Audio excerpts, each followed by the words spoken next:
There are ships. There are warships. There are aircraft carriers.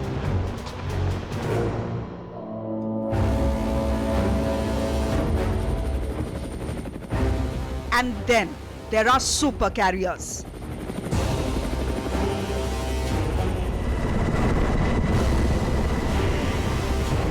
One lakh tons of steel sailing through the oceans with its own armada.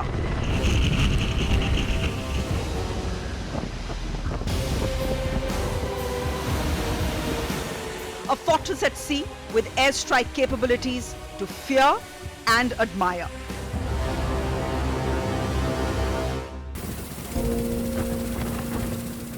I'm getting on board the US Navy's supercarrier USS Vinson.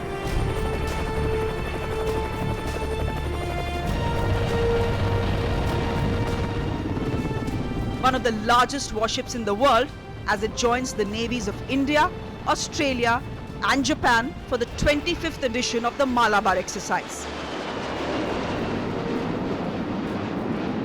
Hello everyone and welcome to this very special broadcast for Network 18. We are getting on board one of the world's largest aircraft. That is me trying to tell you that Vinson is sailing in the Bay of Bengal and has sent us its Osprey helicopters to fetch us. Turns out the Osprey is, well, louder than me. Also strapping up to make the journey to USS Vinson is India's Navy Chief Admiral Karambir Singh. Admiral Singh is the Grey Eagle of the force, essentially the oldest serving helicopter pilot in the Navy.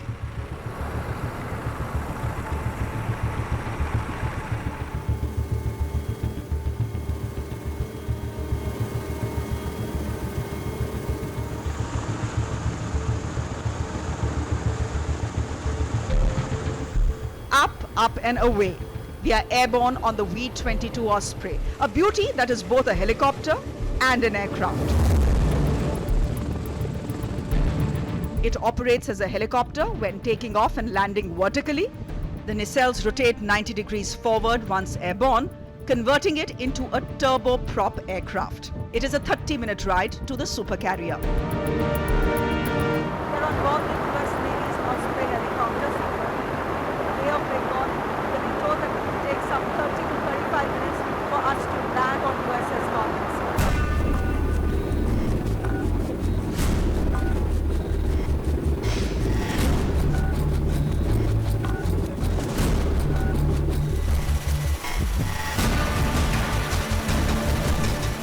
We land on a flight deck lined with some of the most advanced flying machines in the world. We'll be seeing the F-18s take off and land from close quarters, but before that, you need to kit up to ensure that the noise doesn't blow up your eardrums. Make sure you have your foamies in, and then also we're going to give you cranials that we'll have on as well. We're kitted to go to the flight deck now. The decibel levels are going to be very high, so even with this, you have to have this sound guard on. We'll be very close to the fighters. The fighters will be flying. We'll show you that in just a bit, but that's where we are headed now.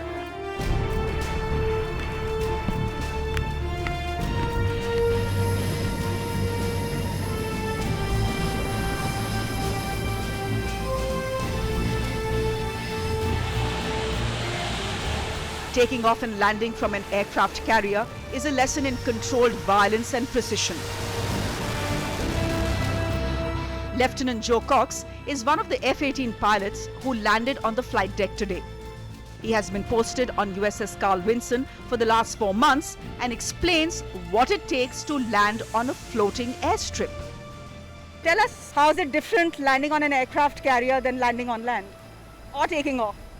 It's a lot more violent, I would say, and it takes a lot more training and practice to get comfortable with. But as we were discussing before, the catapult and the arresting gear use steam power generated by the reactor on the carrier. So our aircraft carrier has 4 wires that you could potentially land with and land with the tail hook, basically arresting yourself. And it uses a water brake to slow you down, basically, so using that water energy. to compact and basically soak up all the energy of your landing into that. And we can show you the tailhook and stuff here and how all that works. But yeah, just kind of like I said before, it becomes very normal after a long time at sea, and it's kind of just what we do. There are ships, there are warships, there are aircraft carriers, and then there are supercarriers. USS Carl Vinson is a supercarrier. What is the difference? Well, the difference between an aircraft carrier and a supercarrier is that a supercarrier is just a very, very large aircraft carrier. And USS Carl Vinson, as you can see, is a very large aircraft carrier. We are at the hangar, and at the hangar itself, it can accommodate some 50 aircraft, including fighters, including helicopters. And on its deck, well, it can accommodate at least 20 of them, which means 70 aircraft, fighters and helicopters in one aircraft carrier. The USS Carl Vinson is a Nimitz-class supercarrier and is powered by 2 nuclear reactors, which means it needs to refuel once in, say, every 30 years. It is the flagship of the US Navy Strike Group 1. It moves with an entourage of 5 ships, 70 fighter jets and helicopters, and an unspecified number of submarines. This is a fortress at sea.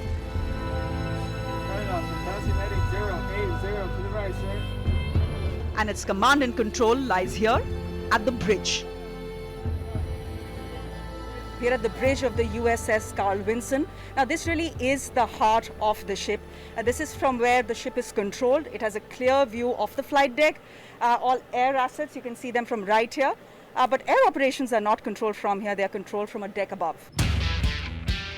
Captain Ryan Jackson is the executive officer or the second in command of the carrier. Himself an alumnus of the Top Gun, Jackson has been on the ship for the last 6 months and says there's a reason why they call themselves America's favorite aircraft carrier. Call ourselves America's favorite. I think it's self-explanatory. We're America's favorite carrier. We have a great ship and a great crew, and are very good at executing the mission of the United States Navy.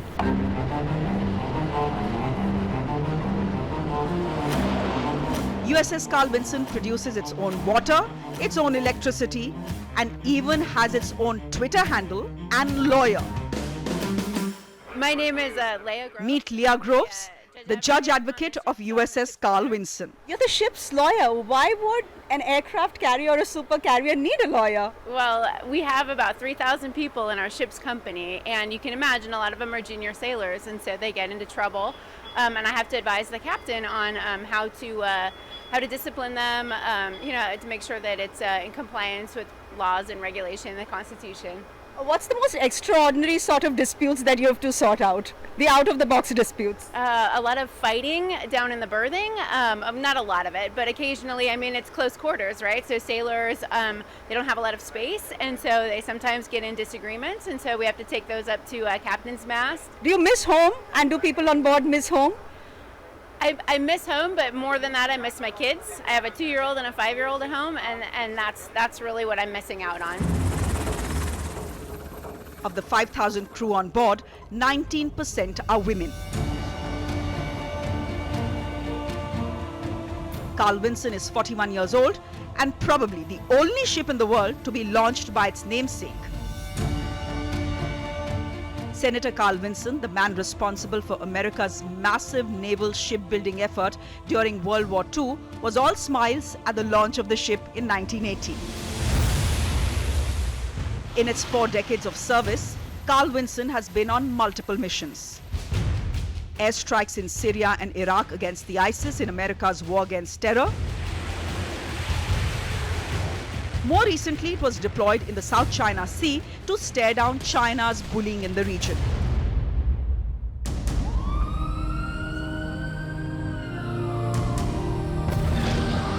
But Carl Vinson's most high-profile mission was delivering America's enemy number 1 to his watery grave.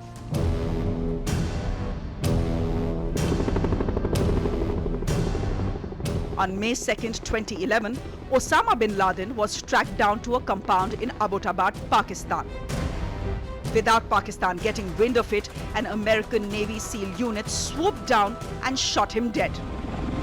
The same day, his body was flown aboard the USS Vinson and buried in the North Arabian Sea. Burying bin Laden on land would have given his followers a shrine, so a sea burial was thought fit for him. Back on board, the US Navy Chief, Admiral Michael Gilday, and the Indian Army Chief, Admiral Karambir Singh, have had a busy day. On their mind, expanding cooperation in the Indo-Pacific, where China is making its ambition and aggression very apparent. The global economy floats on sea waters.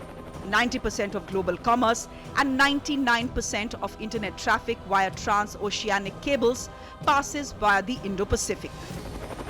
Little wonder that 60% of the US Navy currently is deployed in these waters.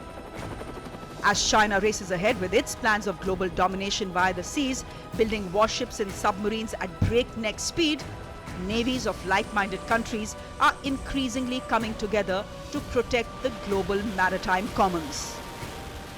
With respect to the maritime, if we take a look at the flow of trade, if we take a look at the global economy, and really right now the Indo-Pacific is the hub of that global economy and the engine perhaps of that global economy. 90% of the global commerce travels on the sea because more than 99% of our internet traffic travels on transoceanic cables. It's vitally important to every single global citizen to be able to rely on these open maritime commons so that they and their children and their families can enjoy prosperity. With respect to India, we consider India a strategic partner, as I said in my opening statement. And I think our navies continue to operate together in a very, very strong and positive way. And so we want to maintain those close relationships. We want to operate in a critical area, I believe, is the Indian Ocean region.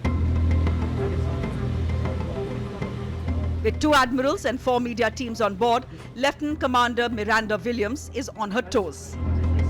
She's the public affairs officer of USS Vinson and explains to us why no one on board wears metal rings. Miranda, I've seen a lot of people on your ship wear these plastic rings. Maybe you can put that up. It's a silicone ring, and I choose to wear it because it's a safety concern when you're on the ship.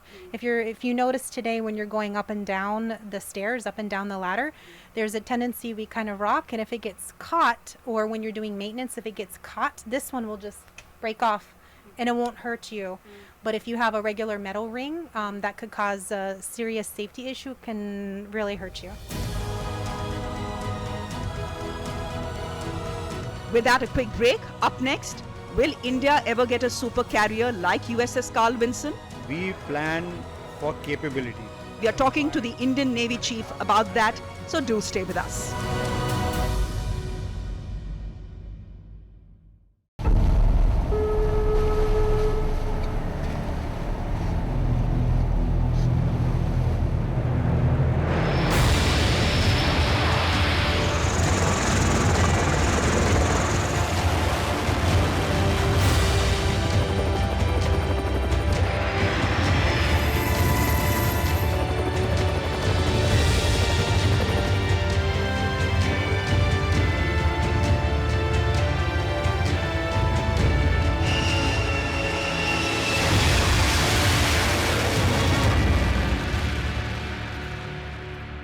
There are 41 aircraft carriers in service across the world that are operated by 13 navies. The United States of America has the largest number, 11 of them. China right now has just 2, but their plan is that by 2050 they will go up to 10. What about India? Well, India has the much loved INS Vikramaditya. Vikrant will be in service sometime at the end of this year.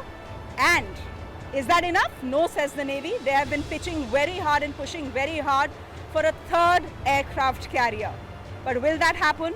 The government right now says there is no money.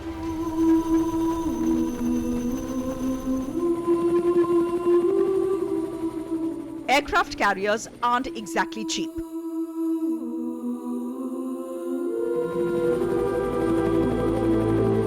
The indigenous aircraft carrier 1, that is Vikrant, currently undergoing sea trials, has cost India 19,500 crore rupees.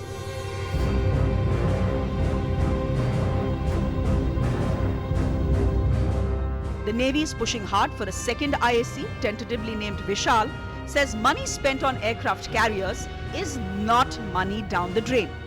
To those people who say that it is expensive, my answer is that it's a fact that 75% of the aircraft carrier is built indigenously, and every aircraft carrier build brings a lot of MSMEs and a lot of other ancillary industries into play.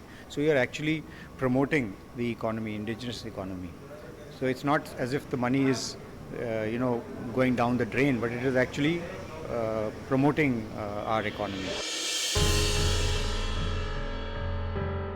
The Chief of Defence Staff, General Bipin Rawat, the man who holds the purse strings for defence acquisition, has taken the winds out of the sails of the Navy's plans for a third aircraft carrier. Throwing a budget boulder, he has argued that unsinkable assets like the Andaman and Nicobar Islands should be developed instead to strengthen India's maritime capabilities. But the Navy chief begs to differ. Air power is extremely crucial at sea, and you want air power here and now. And it's only the aircraft carrier that can provide that kind of air element here and now. And the navies have to go and protect their maritime interests. We cannot have a navy that is tethered to the shore waiting for some shore-based aircraft to come and support us. To elaborate on what the Navy chief is saying, given the vastness of the Indian Ocean region, even if one were to activate a group of fighters from Port Blair as soon as a threat is detected, it would take at least 90 minutes to get to the spot. And a lot can happen over 90 minutes. An aircraft carrier provides speed and flexibility, argues the Navy.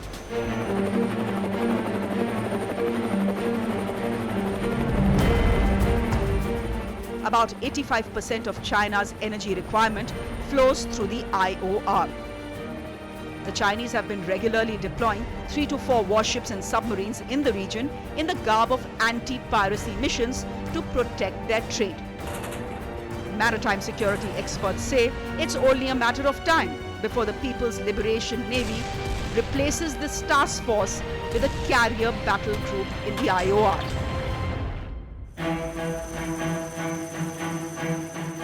When asked if the Indian Navy's expansion plans are based on the Chinese threat, this is what Admiral Karambir Singh said. In the Navy, you have to think long term. So our expansion is completely built around something called the Maritime Capabilities Perspective Plan. So we plan for capabilities that are required to protect our maritime interests. Challenges that come in have a bearing, but since you have to think long term and the challenges keep changing, we've got to plan based on capabilities rather than focusing too much on the threats.